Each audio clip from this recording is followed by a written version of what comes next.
Penn State and James Franklin didn't exactly make a lot of moves to fix all of their problems from 2023. And that's because it could all stem from one source.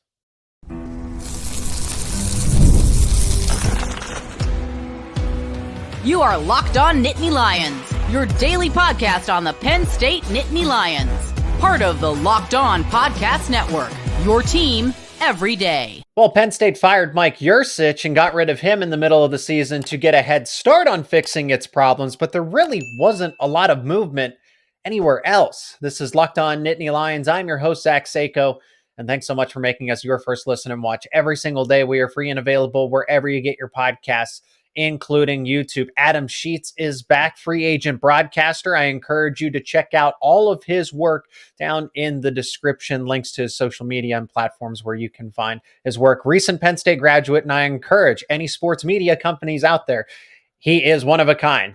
Pick him up while you can. Today's episode is brought to you by FanDuel. Make every moment more as the playoffs wind down. The sports stop sportsing the way we want them to. But this summer, FanDuel is hooking up all of its customers with a boost or a bonus daily. That's right. There's something for everyone every day, all summer long. Visit FanDuel.com/lockedon to get started.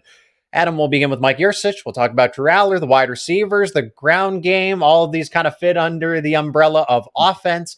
And then what they had to do defensively to kind of recover from the loss of Manny Diaz, as well as some depth issues as well. But the elephant in the room is no longer in the room. Mike Yurcich was a big issue. Penn State wasn't scoring enough points in games that mattered most. That's great. You can beat up on Delaware. But at the end of the day, Mike Yurcich wasn't getting it done.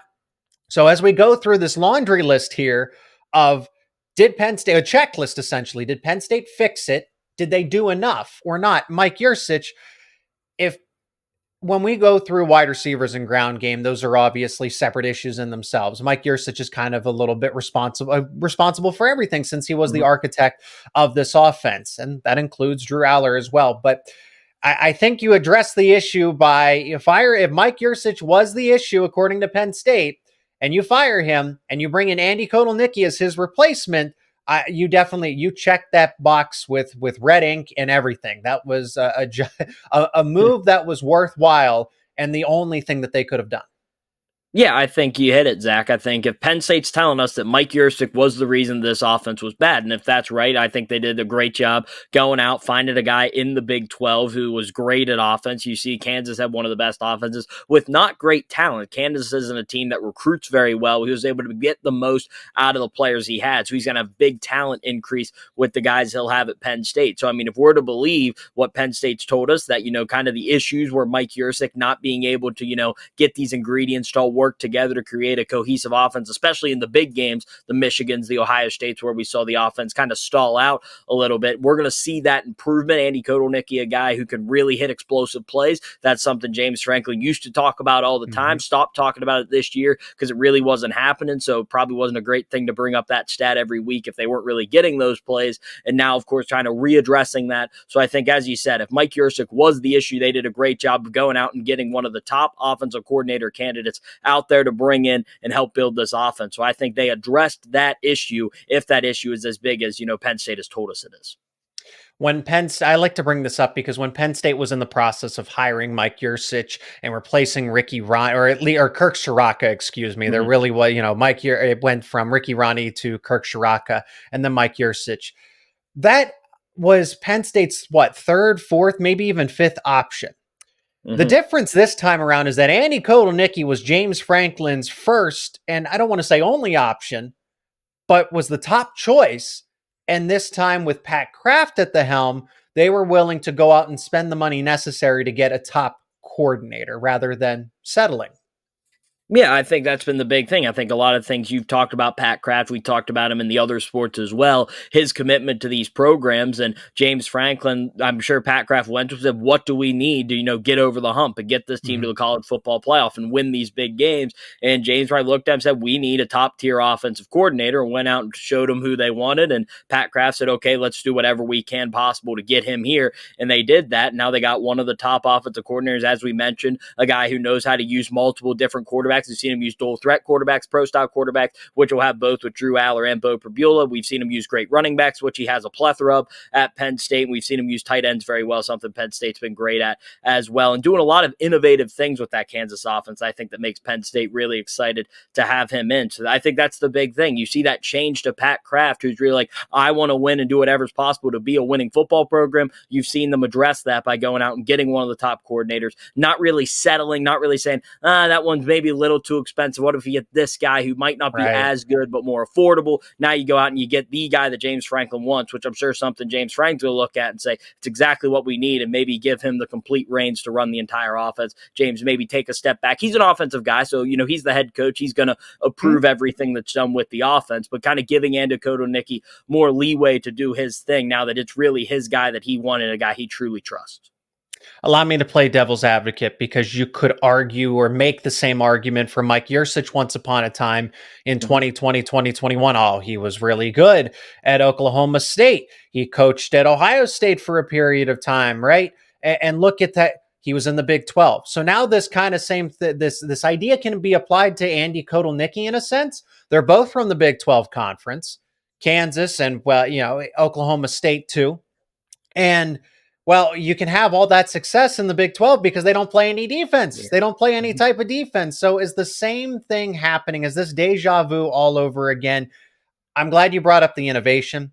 And Andy Kotelnicki has succeeded everywhere that he's been. I feel like Mike Yurcich caught lightning in a bottle with his situation at Oklahoma State.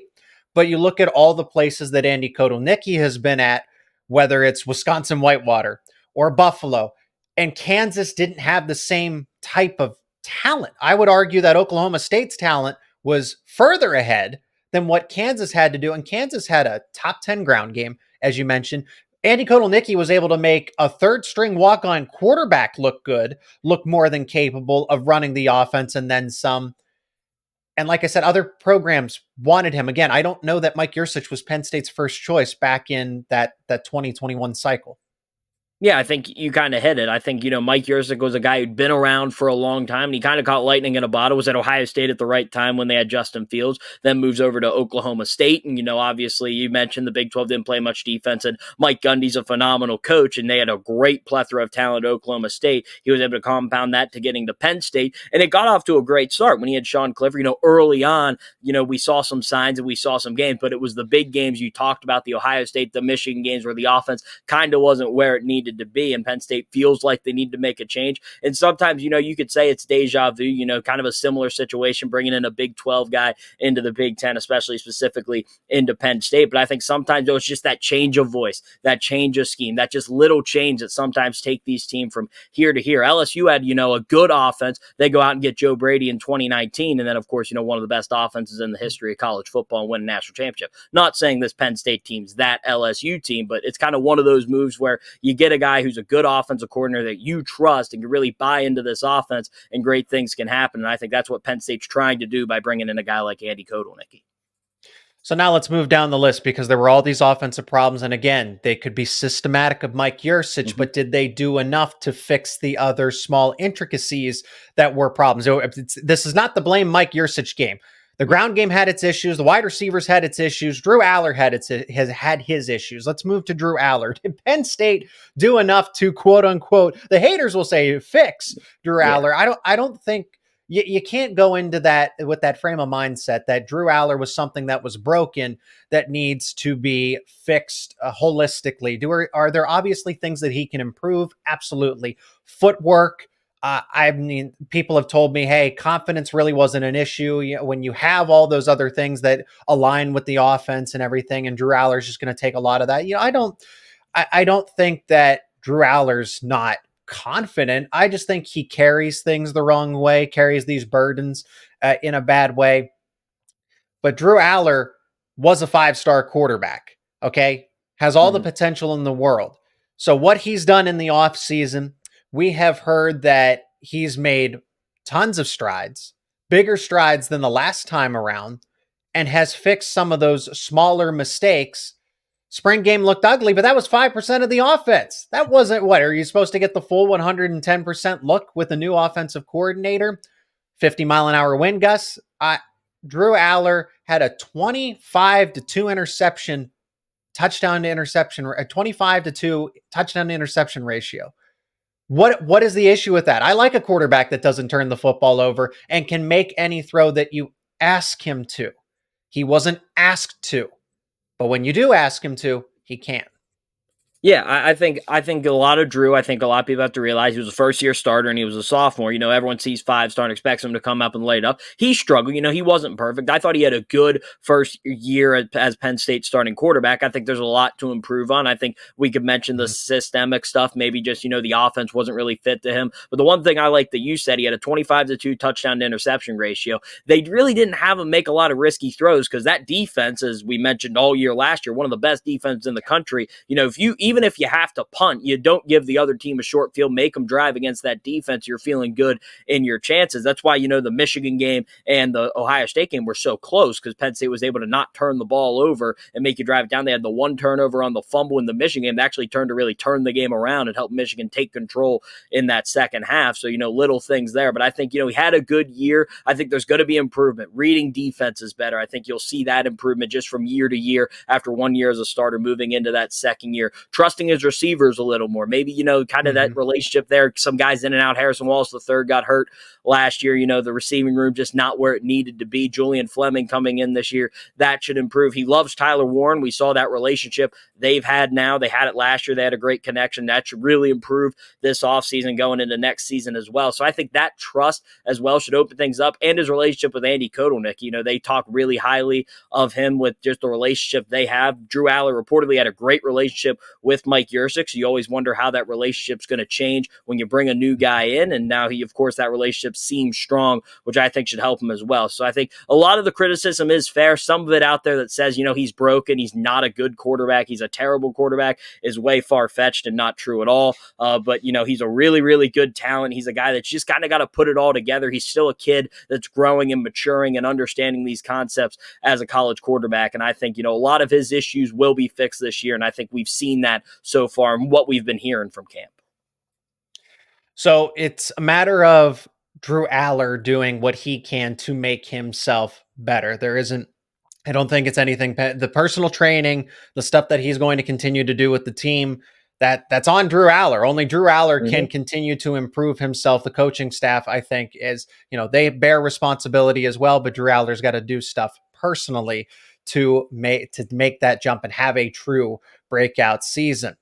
The other part of the offense is the wide receivers, the ground game. Again, is it all systemic, or were there really, really bad issues that need to be worked out? Did Penn State do enough to fix the wide receiving core? And will we see more out of Singleton and Allen this upcoming season? That's coming up next here on Locked On Nittany Lions.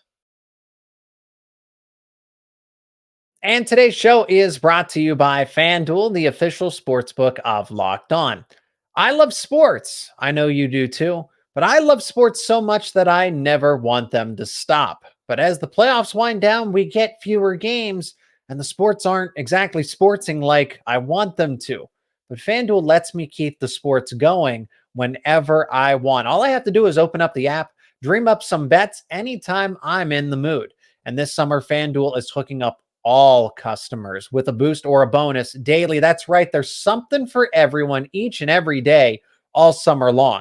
And all you got to do is head over to FanDuel.com/lockedon and start making the most out of your summer. If you take a look over at FanDuel right now, and if you like betting on baseball, the Pirates are currently favorites against the Cardinals for Tuesday evening's game. The Phillies are also back in action. They are taking on the Cubs. They're currently an even money line favorite, and that total is set at 9.5 as they are on the road in Chicago. If you like those lines, you can bet on all the Major League Baseball action. You can bet on other sports like the WNBA, and all you got to do is head over to FanDuel.com/lockedon. Once again, that's FanDuel, an official sports betting partner of Major League Baseball. We'll start with the wide receivers in the second segment because they were the ones that drew a lot of attention. Lack of explosive plays can be associated with the ground game as well. There just wasn't enough production from these position groups that should have been better with what they had. Wide receivers, I still don't think they did enough at the end of the day, Adam. Now the wide receivers might actually improve, might be better. And again, because is that related to Mike Yurcich? Is that addition by subtraction with losing Dante Cephas and Keandre Lambert-Smith? I think those are all valid points, but did they do enough to address the wide receiver position? Did they do enough to fix it? And I still say no. Julian Fleming isn't a home run. Now I've praised him a lot on the show.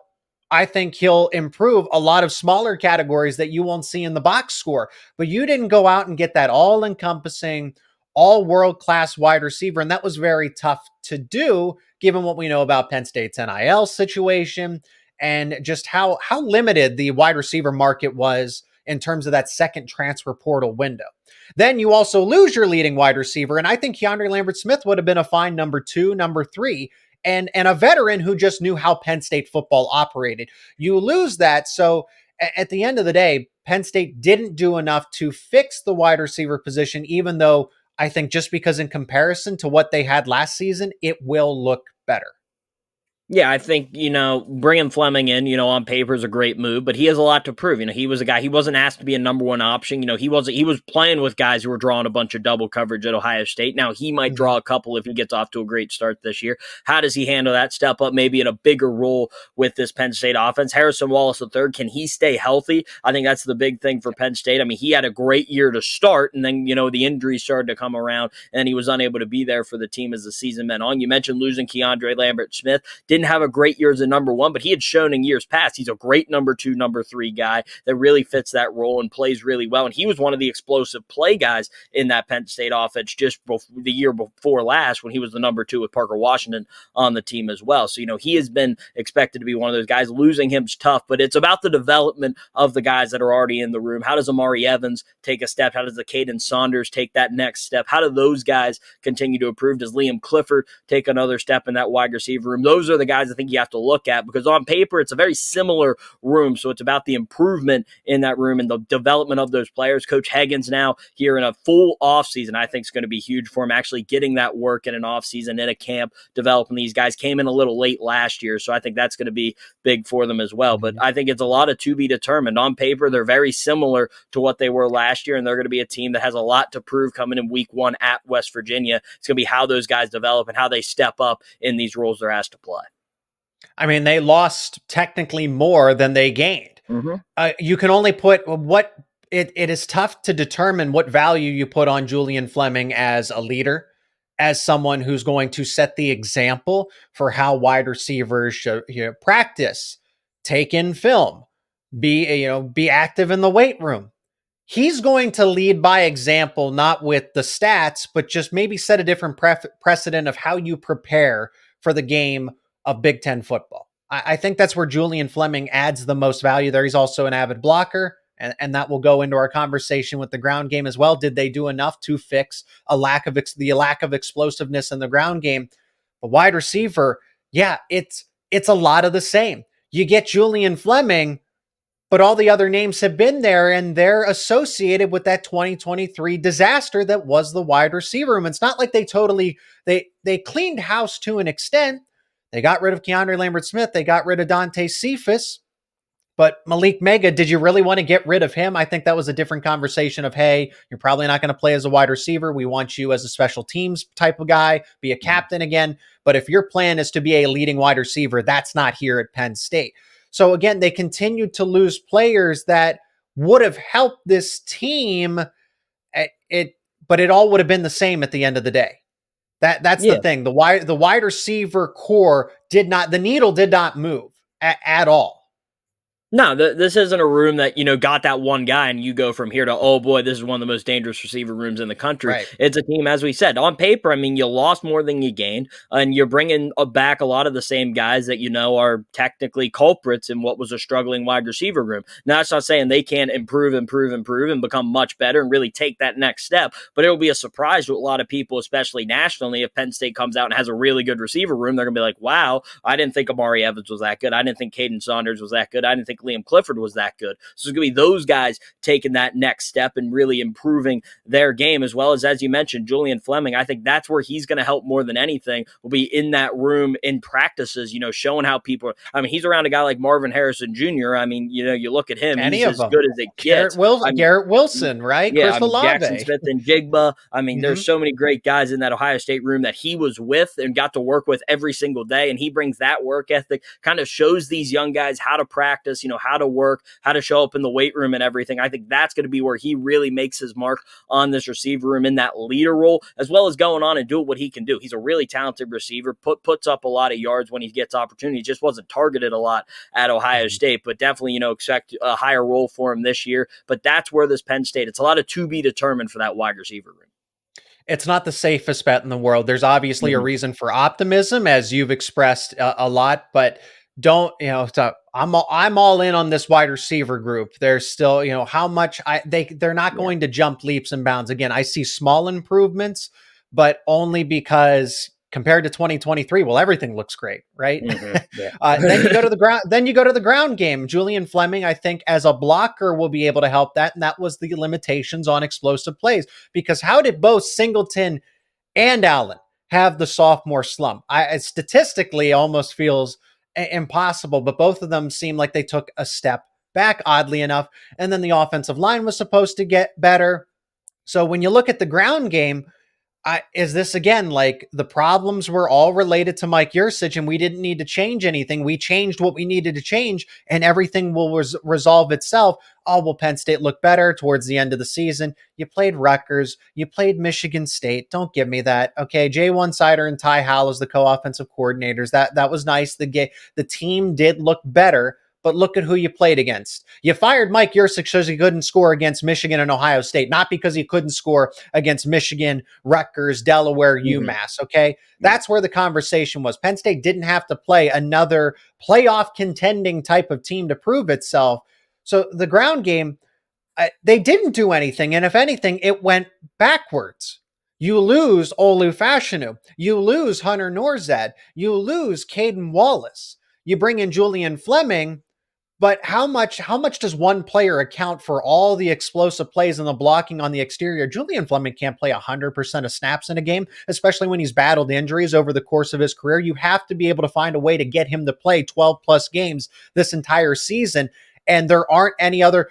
Okay, Keanu Lambert-Smith and Dante Cephas aren't there anymore, but Caden Saunders isn't an exceptional blocker. Liam Clifford isn't an exceptional blocker. You lost Malik Mega as well, and I feel like he was someone that wasn't afraid to go out there and lay a pancake there. So your offensive line took a step backwards. You lose, you don't have, again, you only have one receiver that can improve the blocking a little bit. I can't, the ground game again has to, you're really banking on the fact that Andy Kotelnicki knows what he's doing when he led a top 10 rushing attack at Kansas back in 2023. Yeah, you're banking on the coordinator. I think the one thing about the rushing game that I think hurt them this year, specifically in the explosive plays, it was the fact that they couldn't pass the ball down the field. So you could stack the box. You could put a lot of guys in there, and it's hard for kind of those running backs to get loose. I think a couple times you saw Singleton, maybe thinking a little bit too much when he was back there trying to find the right hole, instead of maybe just hitting one outside like he did as a freshman. That's maturity. That's going to help him in the long run, but I think with the way those boxes were stacked against those two backs this year, maybe struggled a little bit. The running game, as you mentioned, it did improve when they played Rutgers, your Michigan States, and then I thought Singleton looked good in the Ole Miss game, but I think, it's definitely some things where you look at and you're like, you're going to have to throw the ball down the field. You're going to have to make that secondary trust you to sit back a little bit to open up those lanes to allow those running backs to hit those holes. But as you mentioned, you lost a lot on the offensive line. The receivers don't look like they improved a bunch, blocking just on paper, just from what we saw from last year to this year. So it's a lot of, questions. And maybe it's just simple as, Singleton and Allen just need to step up a little bit, but a lot needs to go right for a running back to really hit those explosive plays. It's not like you just give them the ball and say, hey, go do it with no one helping you out. So, it's going to be a lot on that, but like you said, Zach, it's a lot to look forward to for this Penn State team and a lot of questions, and if they can really be explosive in the rushing game. Andy Kotelnicki might be the master key to fix all of it, to unlock everything. And that's really what it might be. But if you look at the actual pillars themselves, wide receivers, running back / ground game, not a lot of changes were made. So we are truly going to find out how responsible Mike Yurcich was for all of this in 2023. Now, defensively, you lose Manny Diaz, who was the architect of a top 5 defense, number 1 in a lot of categories when all was said and done. Secondary took a hit in the depth. So did linebacker. Did Penn State do enough there? We'll discuss that on the other side of this break.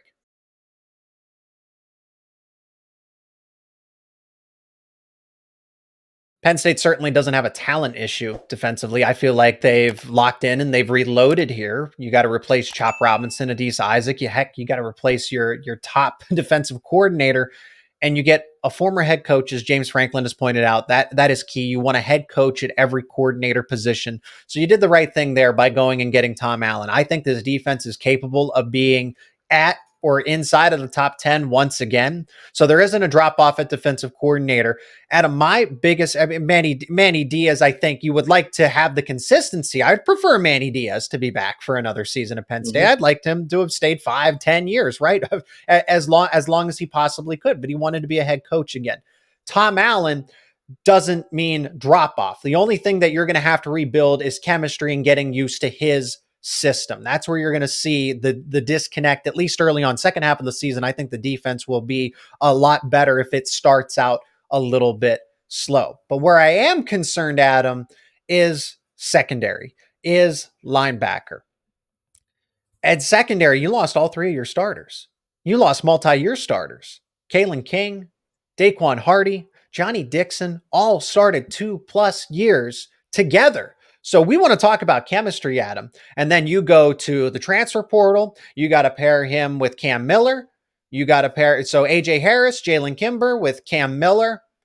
I think those guys are talented, but again, you're making a bet where there's a lot of unknown here. We don't know that AJ Harris is going to be a top caliber cornerback. I think he can be. I think he will be, but we don't know. Jalen Kimber was on a horrific Florida pass defense, a bottom 5 pass defense, and they brought him into Penn State. Kimber's got to be responsible for some of that, right? Mm-hmm. So these are the concerns that I'm laying out here. You take a whole new look secondary with a new look defense. Is it going to work? Did Penn State do enough? I think you got the right players, so it's just a matter of fitting the puzzle pieces together. Yeah, I think that's going to be Tom Allen's big job. I think the one thing, as you mentioned, James Franklin loves having head coaches at every position. So he's a guy that Tom Allen's used to looking at all these things as a head coach at Indiana, bringing transfers in and fitting pieces together. Indiana, the one thing they didn't have the talent, but their defense, always a hard-nosed defense out there that, really played hard. And that's the one thing you always had with Tom Allen's groups at Indiana. And you expect them to bring that over to Penn State, kind of that blue-collar game. You mentioned, that back half of the defense. You move Abdul Carter up to defensive line, to add depth and add more of a pass rush, maybe allow him to play a true position. You're going to have a lot of young guys, Tony Rojas is in there at the linebacker position. As you mentioned, the secondary, a lot of, putting those puzzle pieces together. I think the one thing, if you're a Penn State fan, they had Brent Pry, who's one of the best defensive coordinators in the country. He moved on to Virginia Tech. You're able to go get a Manny Diaz who came in, fit like a glove, and really fit everything that Penn State wanted to do. And you're trying to do it again. It's, not easier said than done, bringing Tom Allen in, trying to fit everything together. But he got in early. He, a lot of the other staff around him on the defensive side, there is continuity there. So, his position coaches are very similar to what it's been in the years past. So I think that's going to be good for Tom Allen, kind of coming in, kind of hearing them a little bit, how they run things, and kind of Tom Allen using his own thing, as well as kind of mixing it with them and creating as good of a defense as he can with the pieces they have. But as you mentioned, we don't know if AJ Harris is going to be a great corner. We think he has the potential to be, but we don't know once they put him on the field how he's going to do. So I think that's going to be the big thing for Tom Allen and this defensive staff. How do they put all the talent together and put the best core on the field at once? I'm not thrilled with the linebacker room right now, Adam. I think Penn State's going to ultimately run a 4-2-5 and opt for 3 safeties, which is great. Play to your strengths. Okay, that's a no-brainer when you are a coach. You have to play to your strengths. So when you have Kevin Winston Jr., who is a bona fide first-round pick, Jalen Reed's coming on strong, Zach Wheatley's had the best offseason of his career. Play all 3 of them. Have Zach Wheatley be your free safety and almost treat KJ Winston or Jalen Reed as that third linebacker. So you're going to end up running a 4-2-5 as your base defense. You have to play to your strengths. But then you take Abdul Carter and move him to defensive end. that probably had to do with the Zariah Fisher injury and because you were losing Chop Robinson and Adisa Isaac. So you had to make that move, but you're taking away from the linebacker position. Okay, so now what are you left with after you lost Curtis Jacobs, who should have came back? He didn't. He moved on to the NFL. That didn't work out for either side. He went undrafted. Penn State loses a quality veteran linebacker, right?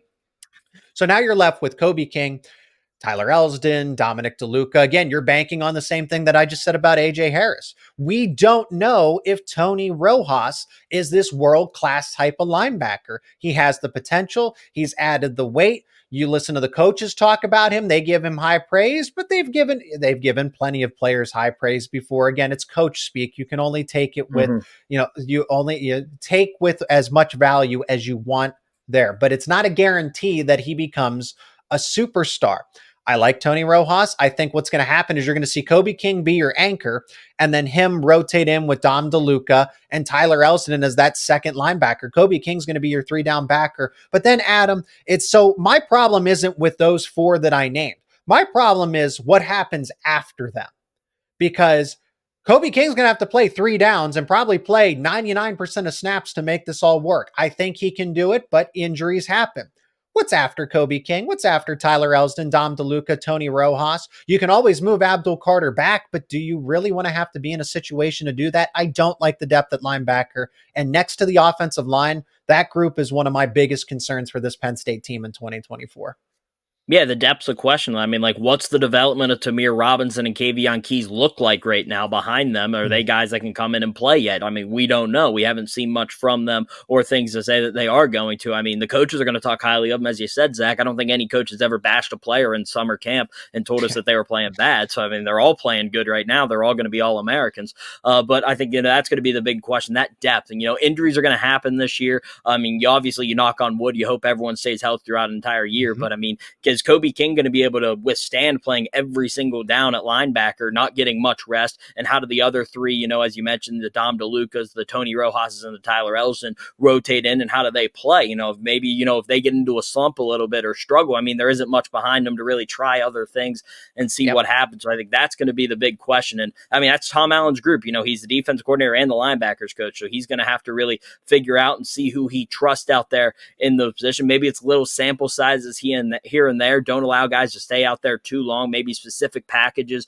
for specific players in that linebacker room to go out and succeed. But I mean, that's going to be the big question. I think there's a lot of concern for, Penn State's linebacker but this year, a lot of concern going in with that group going into this year. And Keon Wiley is out for an undisclosed period of time as well. We know that he's injured and he was supposed to be coming on strong. So yeah, Kavion, again, Tony Rojas, Kavion Keys, Tamir Robinson all fall in the same category of that's great. They're all former 4-stars, highly recruited, all the potential in the world if they can put it together. But do they put it together? Yeah. Will they put it together? You're putting a lot of trust into something that you don't know until you can see it. So, practices. Hey, we're a month away from Penn State football practices here, Adam, and it'll be great to see what Penn State ultimately figures out. So, at the end of the day, to sum it all up, they didn't do enough at wide receiver. They didn't do enough with the ground game. They didn't do enough with the linebackers. They did what they could in regard to defensive coordinator and cornerback. So they got that right. Andy Kotelnicki is the one with all the pressure. Seriously, he is the house of cards here. If Andy Kotelnicki does not work out, all these it's the same thing. The defense would have even been better last year, Adam, had the offense just held up even a percentage of its bargain. The defense went out there and did all that it could, but eventually, it's the bend, don't break type of thing. You're eventually going to break. So as good as Penn State's defense was, and it would have been better if it just had gotten some more rest, if players were able to have some more stamina going into the fourth quarter, but because the offense wouldn't hold up its end of the bargain, that's what happens. All these pieces fit together. So Andy Kotelnicki is the one that affects everything. Wide receivers, running backs, offensive line, and even extending over into how the defense does.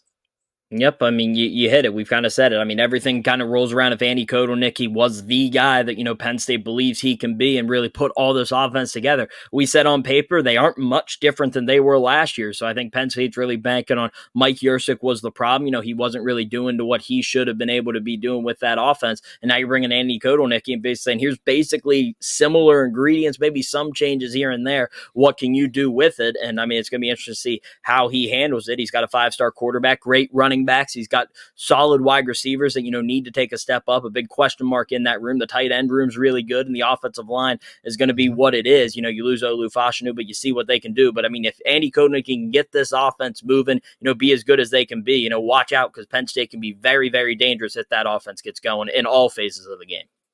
You would like to see them be that truly complete team. Mm-hmm. Andy Kotelnicki is the one that, again, a lot of pressure is on him to fix everything that was a quote unquote issue for Penn State in 2023. That'll do it for this edition of Locked On Nittany Lions. Thank you so much to Adam for the time on the show. I encourage you to check out his work. He is a free agent broadcaster. Media companies, you heard it here first. You hear these conversations with Adam. Get him on your team, but keep up with Adam's work. We're on social media. You can follow him down below. Adam, thanks so much for the time again, as always, and can't wait to chat with you again about football, men's basketball, all of your other specialties when it comes to Penn State athletics. Thanks, Zach. Always a pleasure. And as always, thanks so much for checking out this episode of Locked On Nittany Lions. Be a part of the discussion down in the comments section. Let me know your thoughts if you think Penn State did enough this offseason to fix the mistakes back from the 2023 season.